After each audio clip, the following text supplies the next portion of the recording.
Maravillas de Dios con las almas del purgatorio, por el jesuita Carlos Rossignoli. Maravilla 5.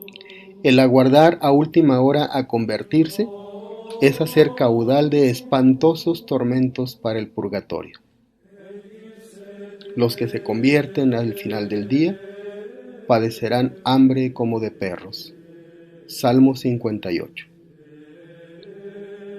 Ingeniosa es la exposición que de este lugar del Salmo hace un escritor sagrado. Esto es, que los que aguardan a lo último a convertirse, sea lícito el decirlo, tratan a Dios de perro, cuando solo dejan para él los áridos restos de la vejez. No hay que extrañar, pues, si Dios les paga con la misma moneda. Les da, es verdad, las gracias con que quieran y puedan convertirse, pero lo destina a sufrir atrocísimos tormentos en el purgatorio. Se lee de esto un admirable ejemplo en la vida del padre Juan Cornelio de la Compañía de Jesús, celosísimo propagador y defensor de la religión católica en Inglaterra. Descollaba entre sus admirables virtudes la devoción que tenía a las almas del purgatorio, a las cuales socorría con liberalidad, y más todavía si se trataba de las que su celo había reducido a la fe católica, porque considerándolas como hijas espirituales suyas, se creía más obligado a socorrerlas.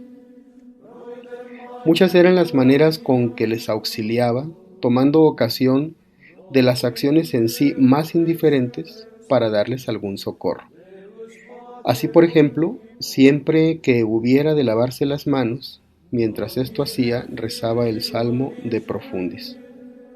Para con el lavar las manos, sentía que lavaba las manchas y refrigeraba en algún modo el ardor de las almas del purgatorio.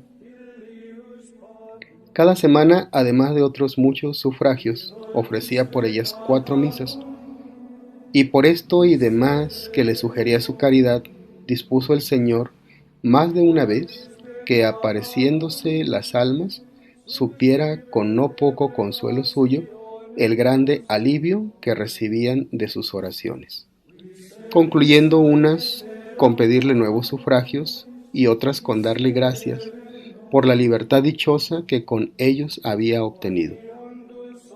Pero aquí solo quiero referir lo que le sucedió con el barón Sturton, un caballero inglés, por haber sido un caso público y célebre entre los católicos, al paso que de gran instrucción para ellos y para todos.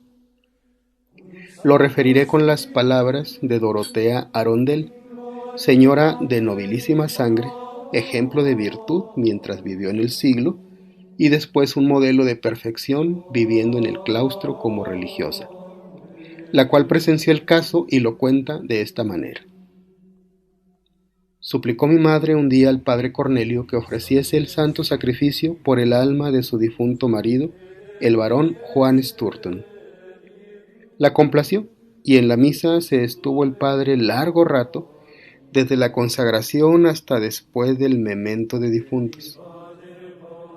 Concluida la misa, meditó sobre aquellas palabras: bienaventurados aquellos que duermen en el Señor. Y refirió haber visto una inmensa selva toda ardiendo, y en medio de ella al barón Sturton, que daba tristísimos gritos, doliéndose y acusándose de la mala vida que tuvo algún tiempo, y principalmente en la corte.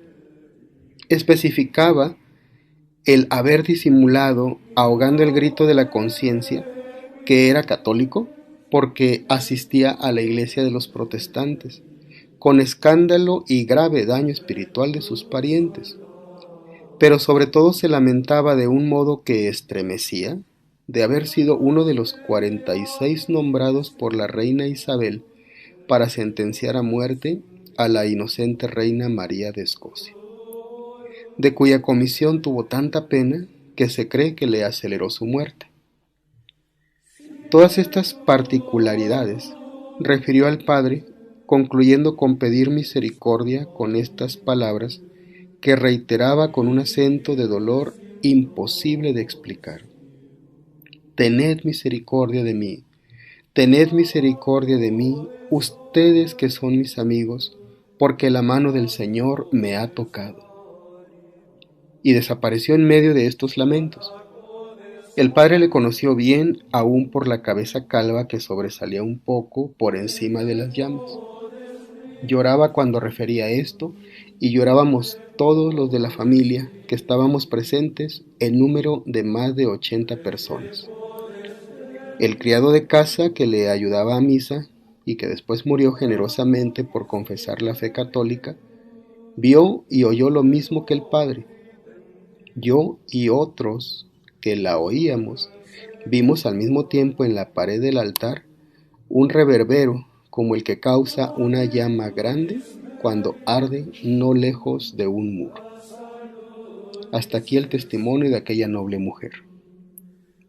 Y no sería inútil añadir ahora lo que a continuación de esta historia escribió el padre Guillermo Weston, de la misma Compañía de Jesús, el cual, hallándose en Londres, presenció la muerte del varón.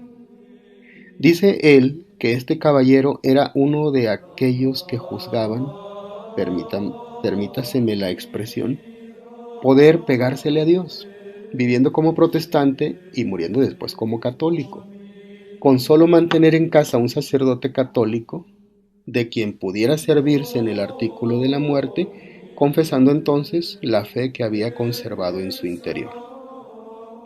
Pero sucedió que, sorprendiéndole la última enfermedad en un paraje muy distante de su casa, llegó el desgraciado al duro trance sin poderse valer del auxilio del sacerdote católico como vanamente había pensado.